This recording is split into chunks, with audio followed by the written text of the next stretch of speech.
കൊച്ചിയിൽ നടി ആക്രമിക്കപ്പെട്ടിട്ട് ഇന്ന് 9 വർഷം. 2017 ഫെബ്രുവരി 17 ആയിരുന്നു കേരളത്തെ നടുക്കിയ സംഭവം ഉണ്ടായത്. കേസിൽ 6 പ്രതികളാണ് ശിക്ഷിക്കപ്പെട്ടത്. നടൻ ദിലീപ് അടക്കമുള്ളവരെ കുറ്റവിമുക്തരാക്കിയ നടപടിക്കെതിരെ പ്രോസിക്യൂഷൻ ഇതുവരെയും അപ്പീൽ നൽകിയിട്ടില്ല എന്നതാണ്. എന്തുകൊണ്ടാണ് ഈ അപ്പീൽ വൈകുന്നത് എന്ന സംശയം ഉയരുന്ന പശ്ചാത്തലം കൂടിയാണുള്ളത്. നവമി ദിനേശാണ് ചേരുന്നത്. നവമി, നമുക്കറിയാം ആരും ഓർമ്മിക്കാൻ ആഗ്രഹിക്കാത്ത സംഭവമാണത്. അതുകൊണ്ട് തന്നെ പരമാവധി ശിക്ഷ പ്രതികൾക്ക് ലഭിക്കണമെന്ന് എല്ലാവരും ആഗ്രഹിച്ചിരുന്നു. ശാസ്ത്രീയ തെളിവുകൾ കൂടി അടിസ്ഥാനപ്പെടുത്തിയാണ് 6 പ്രതികൾക്ക് 20 വർഷത്തെ കഠിന തടവ്. പക്ഷേ ആർക്ക് വേണ്ടിയാണ് ഇത് നടത്തിയത്? ഇതിനു പിന്നിൽ ഒരു ഗൂഢാലോചനയും ഉണ്ടായിരുന്നില്ലേ? ഇതിനെല്ലാം ഇപ്പോഴും സംശയമായി ബാക്കി നിൽക്കുന്നൊരു സാഹചര്യമുണ്ട്. ഈ അതിജീവിതയ്ക്ക് നീതി ലഭിച്ചിട്ടില്ല എന്ന ആക്ഷേപം ശക്തമാണ്. അത്തരം ചില പ്രതിഷേധ പരിപാടികളൊക്കെ ഇന്നും ഉണ്ട് താനും. ഇനിയിപ്പോൾ അപ്പീൽ നൽകുന്നതിൽ കാലതാമസമുണ്ടാകുന്നത് എന്ന ചോദ്യം കൂടി ഉയരുകയാണ്. കാരണം ഡിസംബർ 8 തീയതിയാണ് വിധി പറഞ്ഞത്. പിന്നീട് ഇപ്പോൾ 2 മാസം കഴിഞ്ഞിരിക്കുന്നു. എന്തുകൊണ്ട് അപ്പീൽ നൽകുന്നില്ല, വേഗത്തിൽ നിയമ നടപടികളുമായി മുന്നോട്ട് പോകുന്നില്ല എന്ന ചോദ്യവും ഉയരുകയാണ്. നവമി,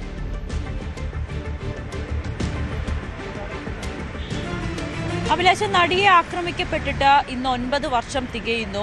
അതിൻ്റെ വിധി വന്ന ഇന്ന് 67ാമത്തെ ദിവസമാണ്. പക്ഷേ ഇപ്പോഴും തനിക്ക് നീതി ലഭിച്ചിട്ടില്ല എന്ന് തന്നെയാണ് അതിജീവിത പറയുന്നത്. അതോടൊപ്പം തന്നെ WCCയുടെ ഒരു ജനനം കൂടി സംഭവിച്ചത് ഈ ദിവസത്തിലാണ്. നമുക്കറിയാം, നടിയെ ആക്രമിച്ചതുമായി ബന്ധപ്പെട്ട് പിന്നീട് അമ്മ സംഘടനയിൽ നിന്നും വലിയൊരു രാജി ഉണ്ടാകുന്നു, വലിയൊരു പൊട്ടിത്തെറി ഉണ്ടാകുന്നു. WCC എന്ന സ്ത്രീകളുടെ ഒരു സംഘടന രൂപീകരിക്കപ്പെടുന്നു.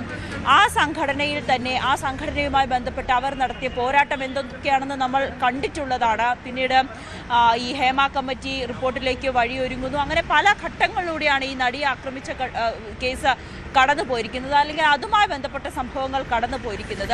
ഇന്ന് WCC തിരുവനന്തപുരത്തും കൊച്ചിയിലും കോഴിക്കോടുമായി ഒരു കൂട്ടായ്മ ചേരുകയാണോ, ആളുകൾ ഒത്തുകൂടുകയാണ്. ഈ നടിയെ ആക്രമിച്ചതിൽ അല്ലെങ്കിൽ നടിക്കിപ്പോഴും നീതി കിട്ടിയിട്ടില്ല, അതിജീവിതയ്ക്കിപ്പോഴും നീതി കിട്ടിയിട്ടില്ല എന്ന് പറഞ്ഞുകൊണ്ട് ഇന്നൊരു ഒത്തുചേരലുകൾ നടക്കുന്നുണ്ട്. ആ ഒരു സാഹചര്യത്തിലാണ് ഇന്നത്തെ ദിവസവും അത്രയേറെ പ്രധാനപ്പെട്ടതാകുന്നത്. ഇതിൻ്റെ വിധി വന്നതിന് ശേഷം ഉണ്ടായ ഇത്രയേറെ, എനിക്ക് തോന്നുന്നു, ഒരു കേസിൽ വിധി വന്നതിന് ശേഷവും ഇത്രയേറെ ചർച്ച ചെയ്യപ്പെട്ട കേസുകൾ വളരെ ചുരുക്കമായിരിക്കും. അതിലൊന്നാണ് നടിയെ ആക്രമിച്ച കേസിൽ.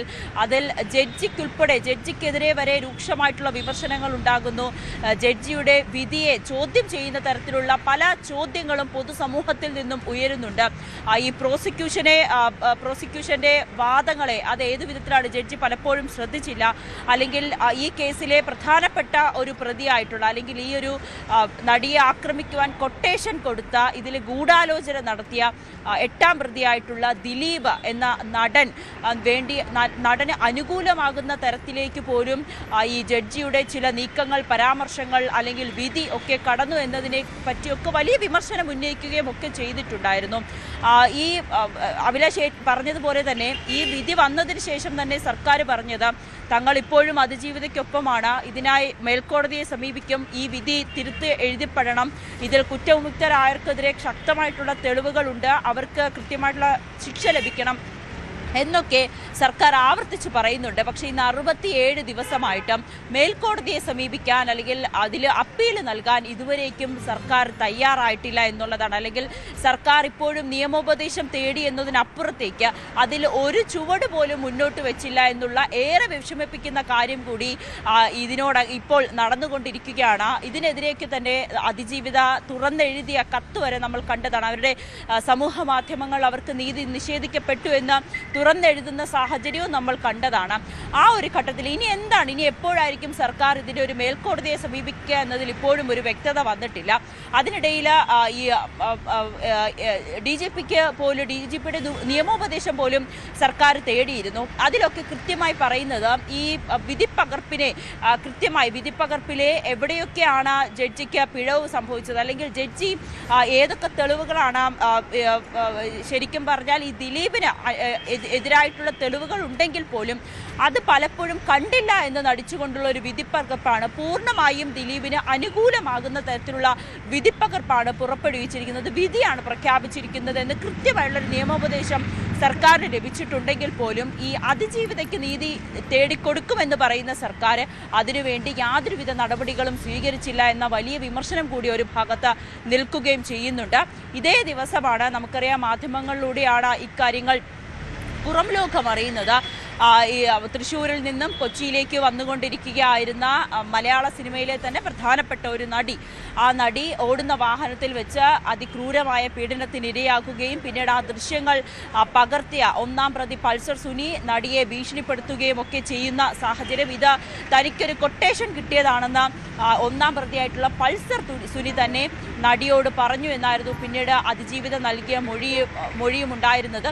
ആ സാഹചര്യത്തിലൊക്കെ കടന്നു വരുമ്പോഴും ഇപ്പോഴും തനിക്ക് നീതി കിട്ടിയില്ല, അല്ലെങ്കിൽ തന്നെ ഇങ്ങനെ ആക്രമിക്കാൻ നിർദ്ദേശം നൽകിയവർ ഇപ്പോഴും കുറ്റവിമുക്തരായി പുറത്തു നിൽക്കുന്നു എന്നാണ് ഇപ്പോഴും അതിജീവിത പറയുന്നത്. ഇന്നും അവർക്കൊപ്പം ഒരു വിഭാഗം ആളുകൾ ഒപ്പമുണ്ട്, സർക്കാർ ഒപ്പമുണ്ടെന്ന് പറയുമ്പോൾ പോലും ഈ അപ്പീലിൽ സമർപ്പിക്കുകയോ ഒന്നും തന്നെ ചെയ്തിട്ടില്ല എന്നുള്ളതാണ് ഇവിടുത്തെ യഥാർത്ഥ സ്ഥിതിയായി നിലനിൽക്കുന്നത്. പിന്നീട് നടി തന്നെ തനിക്ക് നേരിട്ട അനുഭവങ്ങളെക്കുറിച്ച് തുറന്നു പറയുന്നു. വലിയ പിന്തുണയായിരുന്നു പൊതുസമൂഹം ഈ നടിക്കായി നൽകിയത്. കൃത്യമായിട്ട് ഓരോ പ്രതികളായി പിടികൂടുന്നുണ്ട്. അതിലൊക്കെയും നടൻ ദിലീപ്, നമുക്കറിയാം 90 ദിവസത്തോളമാണ് ദിലീപ് ജാമ്യം നിഷേധിച്ചുകൊണ്ട് ജയിലിൽ കിടന്നത്. പിന്നീട് പുറത്തിറങ്ങിയ ദിലീപിനെ ഏത് വിധത്തിലാണ് പൊതുസമൂഹം കണ്ടത്, സ്വീകരിച്ചത്, ഇതെല്ലാം നമുക്കറിയാം. ഈ ജഡ്ജിയോ അല്ലെങ്കിൽ കോടതിയിൽ പോലും തനിക്ക് വിശ്വാസമില്ല എന്ന് പറയുന്ന സാഹചര്യങ്ങളിലേക്ക് അതിജീവിതം വരുന്നു. സാക്ഷികൾ കൂറുമാറുന്നുണ്ട്. പ്രോസിക്യൂഷനെ പോലും ഈ കോടതിയിൽ വിശ്വാസമില്ല എന്ന് പറയുന്നു. പ്രോസിക്യൂഷനെ തന്നെ മാറുന്ന സാഹചര്യമാണ്. അതിജീവിതയ്ക്ക് വേണ്ടി കോടതിയിലെത്തിയ അഭിഭാഷക പോലും പറയുന്നത് എന്താണെന്ന് പൊതുസമൂഹം കേട്ടതാണ്. അങ്ങനെ ഏറെ കോളിളക്കം സൃഷ്ടിച്ച ഒരു കേസ് കൂടിയായിരുന്നു നടിയെ ആക്രമിച്ചത്. അത് സംഭവിച്ച ഇന്ന് 9 വർഷം തികയുമ്പോഴും ഇപ്പോഴും നടിക്ക് നീതി കിട്ടിയിട്ടുണ്ടോ, അതിജീവിതയ്ക്ക് നീതി കിട്ടിയിട്ടുണ്ടോ, പൊതുസമൂഹം ചർച്ച ചെയ്തതിൽ എന്തെങ്കിലും അർത്ഥമുണ്ടോ എന്ന് ചോദിച്ചാൽ ഇല്ല എന്ന് തന്നെ പറയേണ്ടി വരും. അഭിലാഷ, ഈ വിധി വന്നതിന് ശേഷവും ഇപ്പോഴും ഏറെയും കോളിളക്കം സൃഷ്ടിച്ചുകൊണ്ടിരിക്കുകയാണ് ഈ നടിയെ ആക്രമിച്ച കേസ്. എന്തായാലും സർക്കാർ ഇനി എപ്പോഴാണ് ഇതിന് അപ്പീലുമായി മേൽക്കോടതിയെ സമീപിക്കുക എന്നതിൽ ഇപ്പോഴും ഒരു കൃത്യമായിട്ടുള്ള ഉത്തരം പറയാൻ കഴിയില്ല. സർക്കാരിന്റെ ഭാഗത്തു നിന്ന് ഒരു നീക്കവും ഇതുവരേക്കും നടന്നിട്ടില്ല എന്ന് തന്നെ പറയേണ്ടി വരും.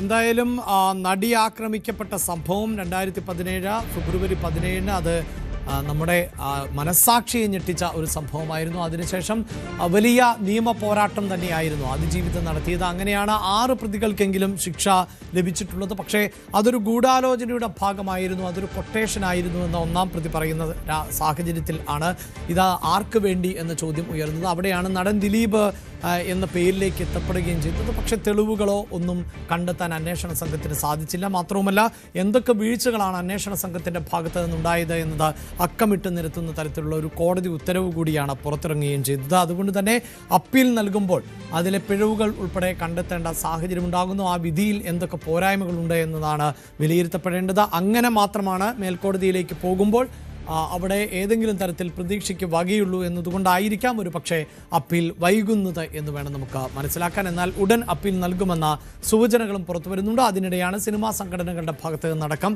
ഈ വിഷയത്തിൽ പ്രതിഷേധം തുടരുന്നത്.